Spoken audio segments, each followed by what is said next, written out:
Antony Perumbavoor producer, ലാലേട്ടന്റെ Aashirvad cinemas. Of course ലാലേട്ടന്റെ മകൾ വിസ്മയ മോഹൻലാൽ അഭിനയിക്കുന്ന ആദ്യ സിനിമ. ഈ സിനിമ ഡയറക്ട് ചെയ്തിരിക്കുന്നത് ജൂഡ് ആന്റണി ജോസഫ്. ഇനി സിനിമയിലേക്ക് വരുന്ന സമയത്ത് ഇതിന് ട്രെയിലർ കണ്ടാൽ അറിയാം, ഒരു ഹിൽ സ്റ്റേഷൻ ആസ് യൂഷ്വൽ, അവിടെ നടക്കുന്ന കുറച്ച് പരിപാടികൾ, കുറച്ച് മിസ്റ്ററി, ഇൻവെസ്റ്റിഗേഷൻ, ആക്ഷൻ. തുടക്കത്തിൽ തന്നെ കാണിക്കുന്ന നമ്മുടെ ആന്റണി പെരുമ്പാവൂരിന്റെ മകനെയാണ്, ആശിഷ് ജോ ആന്റണി. പുള്ളി കേട്ടു കേട്ടോ, അതായത് ഒരു ലോൺലി വോൾഫ്, അതായത് ചില വില്ലന്മാരില്ലേ, ഗാങ് ഒന്നുമില്ല, സെറ്റപ്പ് ഒന്നും കാണിക്കില്ല, പക്ഷെ ടെറർ വില്ലൻ, അത് എന്തും ചെയ്യും, ബ്രൂറ്റൽ. അതാണ് ആശിഷ് ജോ ചെയ്തിരിക്കുന്ന കഥാപാത്രം. പിന്നെ വരുന്നത് സായികുമാർ, വിസ്മയുടെ അച്ഛനായിട്ട്. പിന്നെ ഇവർ താമസിക്കുന്ന സ്ഥലത്തുള്ളതാണ് ജയാകുറുപ്പും കോട്ടയം രമേശും. പിന്നെ അവിടുത്തെ പോലീസ് സ്റ്റേഷനിലെ CI ആണ് മനോജ് KGN. പിന്നെ ഇതിൽ വിസ്മയ മോഹൻലാലിന്റെ കഥാപാത്രം ഒരു പെൺകുട്ടി, ഒരു അച്ഛനും മകളും മാത്രം. അമ്മ ഡെഡായി പോയതാണ് ചിപ്പി. പൊങ്കാലിടാൻ ചിപ്പിയെ കാണാറുണ്ട്. പിന്നെ ഈ പടത്തിലാണ് കണ്ടുള്ളത് ചുമരിൽ തൂക്കിയിട്ടേക്കുന്നത് ചിപ്പിയെ.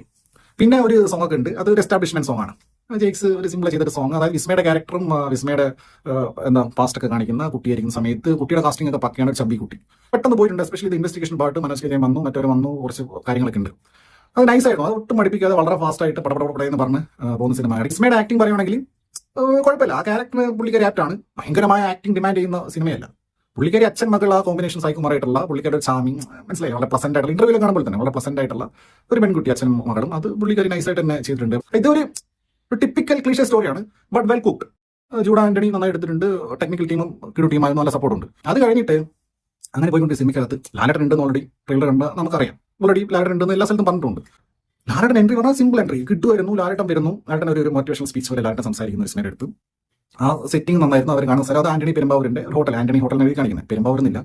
അപ്പൊ അവിടെ ലാലേട്ടൻ വന്നു, ലാലേട്ടൻ സംസാരിച്ചു, നല്ല സെറ്റായിരുന്നു. അത് ഇടലൻ സ്കോറൊക്കെ ജെയ്ക്സ് കൊടുത്തു, എലവേഷൻ സ്കോറൊക്കെ കൊടുത്ത് അങ്ങനെ അവിടെ നിന്ന് അങ്ങനെ പോകേണ്ട സിനിമ പെട്ടെന്ന് ടു ബി ഫ്രാങ്ക് നശിപ്പിച്ചു. ഒരൊറ്റ സീനിന് ഒരു സിനിമ സ്പോയിൽ ചെയ്യാന്നുള്ള എന്റെ പെർഫെക്റ്റ് എക്സാമ്പിൾ ആണ് ഈ സിനിമ.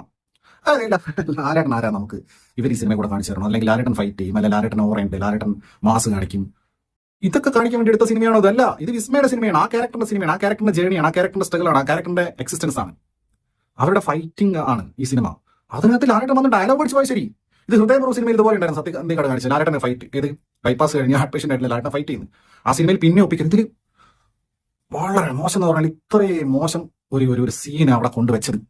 എന്ത് കാര്യത്തിന്, ആർക്ക് വേണ്ടി? ഫാൻസിന് കാണാൻ വേണ്ടിട്ടോ, ഫാൻസിന് കാണാൻ വേണ്ടി ഖലീഫിൽ ലാലേട്ടൻ വന്നോട്ടെ, അങ്ങനത്തെ പടത്തിൽ വന്നോട്ടെ. ഇനി പബ്ബയിൽ വന്നിട്ട് അവരാഴ്ചയാണെങ്കിൽ അതിൽ ലാലേട്ടൻ വന്നു പോയിട്ട് അന്നും കുഴപ്പമില്ല. ഇത് ഇങ്ങനെ ഒരു സിനിമയിൽ നല്ല ഫ്ലോയില് ഒരു അത്യാവശ്യം ഗ്രിപ്പിംഗ് ആയിട്ട് പോയിക്കൊണ്ടിരിക്കുന്ന സിനിമയുടെ മൊത്തം ടെമ്പറമെന്റ് നശിപ്പിച്ച് ആ മൊമെന്റം മൊത്തം കൊണ്ട് കളഞ്ഞ് പടം കാണാനുള്ള മൂടെ പോയി. പിന്നെ ലാലേട്ടൻ വന്ന ഫൈറ്റ് ചെയ്തത് എന്തിനാ ഫൈറ്റ്? അതൊരു റെസ്റ്റോറന്റിനകത്തുള്ള ഒരു കൂതറ ഫൈറ്റ്. അത് എന്തിനാ, ആർക്ക് വേണ്ടിയിട്ട് അത് ആ ഫൈറ്റ്? എനിക്ക് മനസ്സിലായിട്ടില്ല. അങ്ങനെ ഒരു സിനിമയെ മൊത്തം നശിപ്പിക്കുന്ന ഒരു സീൻ അവിടെ കുത്തിക്കാരി. ഇനിയിപ്പോൾ ആന്റണി പെരുമ്പാവൂർ കൊണ്ടാണ്, അല്ലെങ്കിൽ ജൂഡ് ആന്റണി ജോസഫിന് ബുദ്ധിയില്ലേ?